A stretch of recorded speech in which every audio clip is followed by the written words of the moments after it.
when our soon-to-be ordained priests are celebrating their 25th and 50th anniversaries as priests, some may ask them, was there anything unique about your ordination ceremony?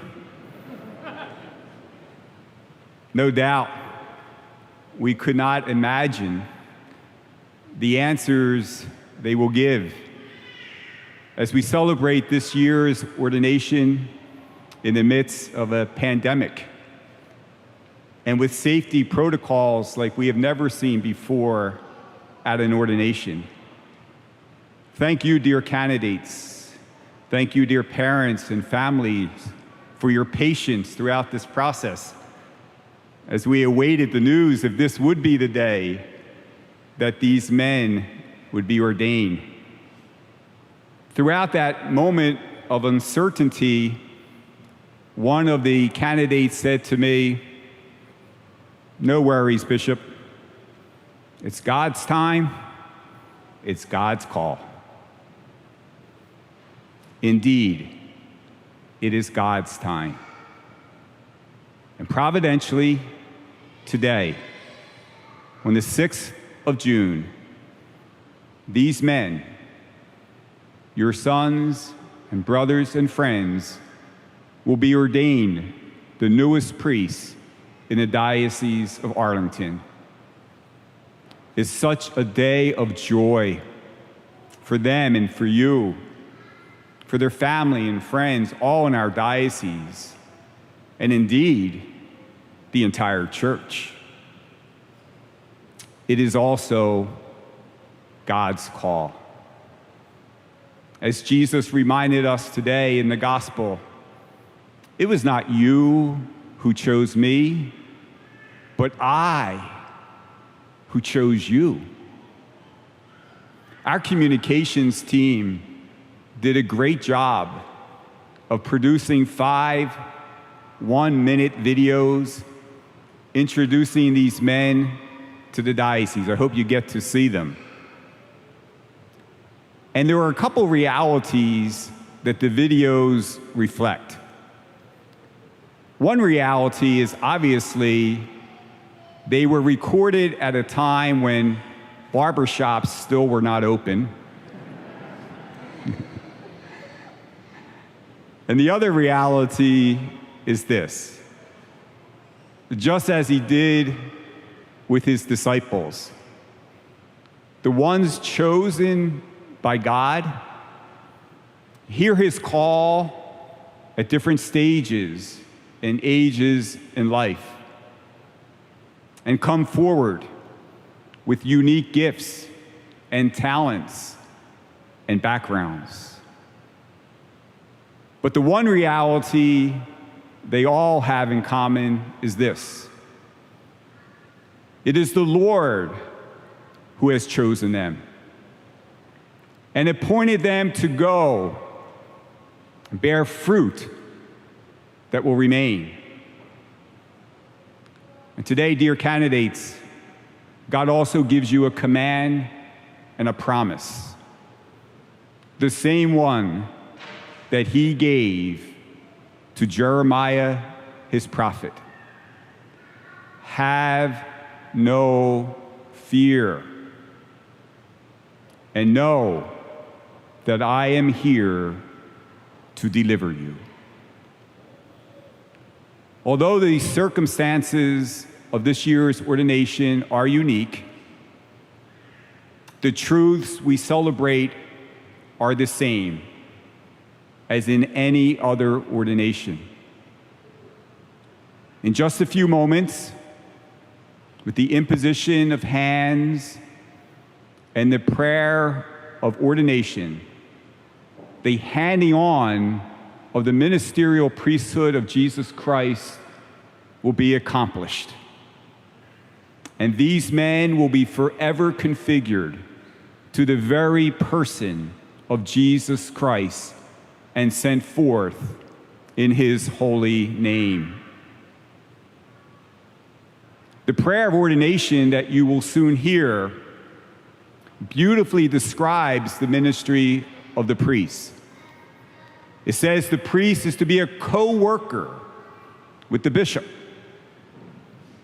The priest is to preach the truth and joy of the gospel, remembering what St. Paul said in our second reading. We do not preach ourselves. We preach Jesus Christ as Lord.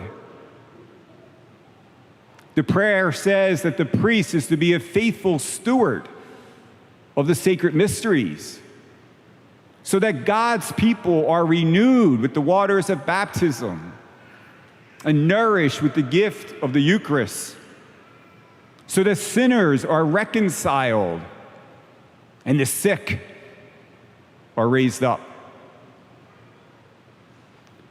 Throughout the Reformation, and I'm sure throughout retreat this past week, these men, these candidates, have reflected on their words.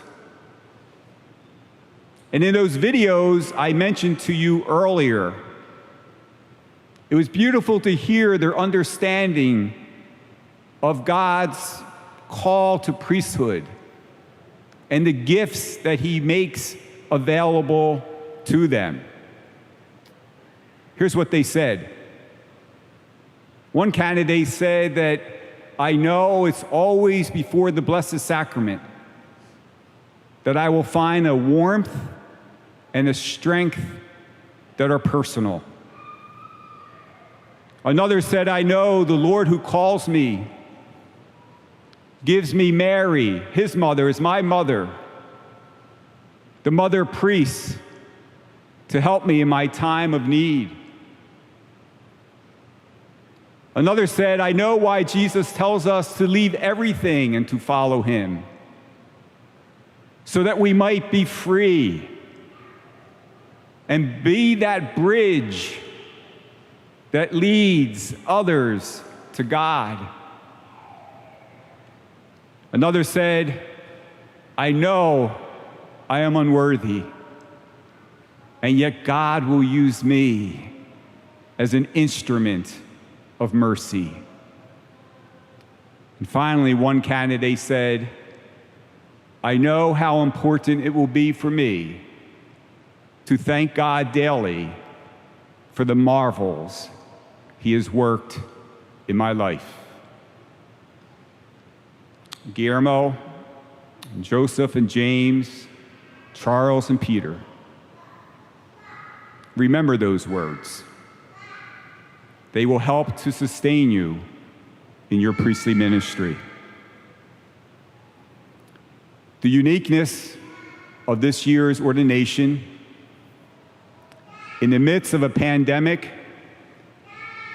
and sadly, as we witness growing tensions and division and injustice in our nation, are also powerful reminders. We can only be healed. We can only be renewed and united in and through the power of God. A God, so sadly, our world has rejected in so many ways. And dear candidates, it is into this world that God sends you to bring His healing love and saving power as you preach the word and celebrate the sacraments, as you give yourself in service to others, and by the holiness of your lives, as you remain faithful to your commitment to celibacy and promises of respect and obedience. And as you go forth soon as newly ordained priests, remember the lessons that we have learned these past couple of months. Be sure to use the appropriate technology and social media that allows us to stay connected pastorally and spiritually with God's people, especially those who, for one reason or another, are distanced from the Lord and his church. This is the new evangelization that you, as newly ordained priests, and all priests and bishops are called to embrace in a special way. Ever since I met these men, soon to be ordained priests, and certainly today, I see their love for Jesus and his church. I see their faith and their zeal and their joy. Pray God that as you entrust your ministry to the Blessed Mother and seek the divine assistance of his Son, that these gifts will always be yours. Yes, the year of your ordination is unique, but here's a constant. Just as in the past, and certainly in the future, today, our world, our nation, our church and diocese and parishes and community need priests who spend time every day with the Lord before the Blessed Sacrament, who sacrificially give of themselves to others, who are holy and faithful and joyful and humble. Guillermo, Joseph and James, Charles and Peter.